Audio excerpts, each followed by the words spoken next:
Então, pessoal, todos bem? Sejam todos novamente bem-vindos ao canal. Vamos analisar uma decisão do STJ quentinha, acabou de ser publicado lá no sítio eletrônico do Superior Tribunal de Justiça. Trata-se de uma decisão liminar, monocrática, em que o STJ diz, pelo menos até esse momento, que violar quarentena é crime. Vamos entender como o STJ foi provocado e quais os fundamentos dessa decisão.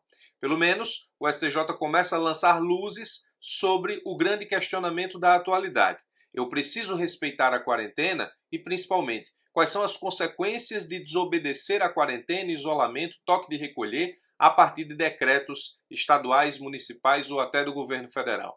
Vamos analisar exatamente como o STJ foi provocado e quais os fundamentos da decisão. Entenda o caso, um aposentado ingressou com HC no STJ a fim de que possa se locomover livremente sem sofrer qualquer restrição por violar medidas de isolamento social impostas pelo governo de São Paulo em razão da pandemia do novo coronavírus Covid-19. A gente percebe que o que quer a aposentada aqui é tão somente garantir o direito de locomoção, sem que ela possa ser, nesse caso, presa em razão de sair de casa simplesmente. A liberdade de locomoção, portanto, é o direito fundamental em jogo.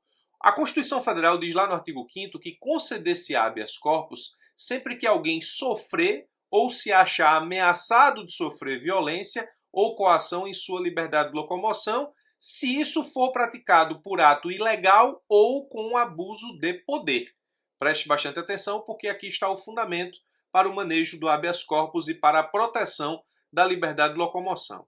Se você estivesse perguntando por que o STJ, a mesma Constituição diz que quando o governador do estado for o coator, a autoridade coatora no caso, a competência é do Superior Tribunal de Justiça para análise do habeas corpus. Isso está lá no artigo 105, inciso 1, a linha C da Constituição Federal. O fundamento do HC da aposentada é basicamente esse. Ela diz que o governador ameaça livremente prender aqueles que desobedecerem à quarentena. Isso é verdade, noticiado, nós estamos acompanhando. Ela alega ainda, em reforço de argumentação, que a ilegalidade e o abuso do poder é tão grande por parte do governador que ele monitora a circulação de pessoas através do celular. Sobre esse monitoramento, nós já gravamos vídeo aqui no canal, é um dos últimos vídeos publicados, é só procurar aqui nos últimos vídeos aqui do canal do YouTube comigo.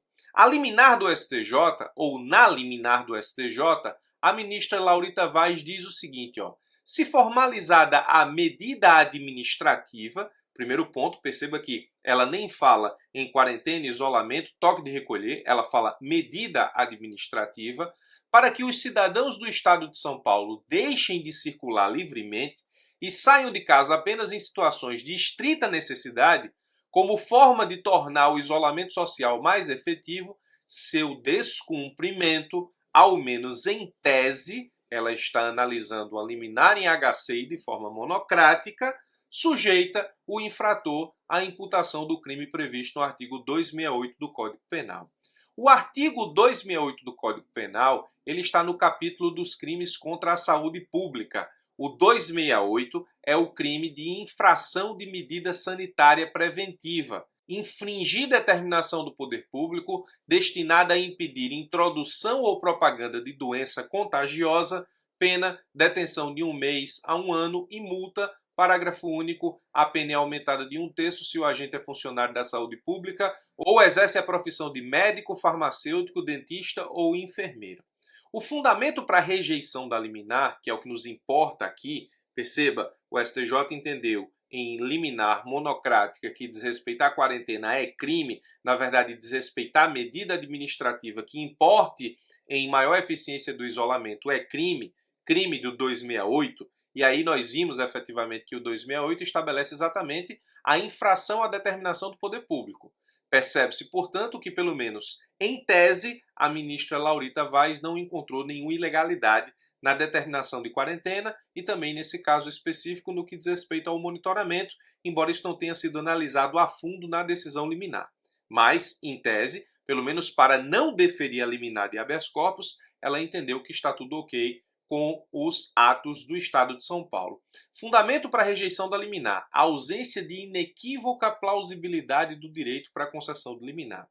Ora, a ministra entendeu que a impetrante do habeas corpus, nesse caso a paciente, não demonstrou inequívoca plausibilidade do direito. Ou seja, não entendeu a ministra Laurita Vaz que o direito de ir e vir, no caso, é amplo e que as determinações administrativas do Estado de São Paulo violam esse direito de forma abusiva ou ilegal. Que existe uma restrição do direito de ir e vir, nós sabemos, mas nós vimos que essa restrição precisa ser abusiva ou ilegal. A ministra não encontrou ilegalidade ou abusividade, pelo menos em uma análise preliminar, justamente a análise que se faz em uma liminar, e ela enfatizou ainda a posição do Supremo Tribunal Federal, dizendo que o plenário do Supremo referendou a decisão do ministro Alexandre de Moraes, segundo a qual os governadores e prefeitos têm plena legitimidade para adotar medidas como imposição de distanciamento, isolamento social, quarentena, suspensão de atividades de ensino, restrição de comércio,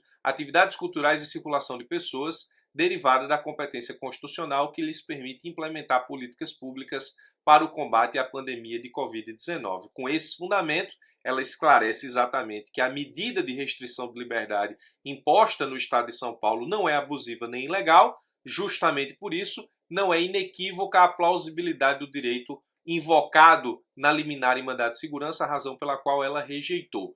O fundamento é interessante e ela entende que o desrespeito à medida administrativa importa justamente no crime previsto no artigo 268, que já vimos aqui do Código Penal. Decisão interessante do STJ, se você conjugar o que já decidiu o Supremo Tribunal Federal, a decisão liminar ela está coadunada com o entendimento do Supremo, embora em nenhum momento o Supremo tenha falado efetivamente no crime do artigo 268, o que agora é lançado por essa decisão do STJ. Agora, resta acompanhar se esse entendimento vai ser referendado pela sexta turma do STJ. Por esse vídeo eu fico por aqui, forte abraço e até os nossos próximos encontros.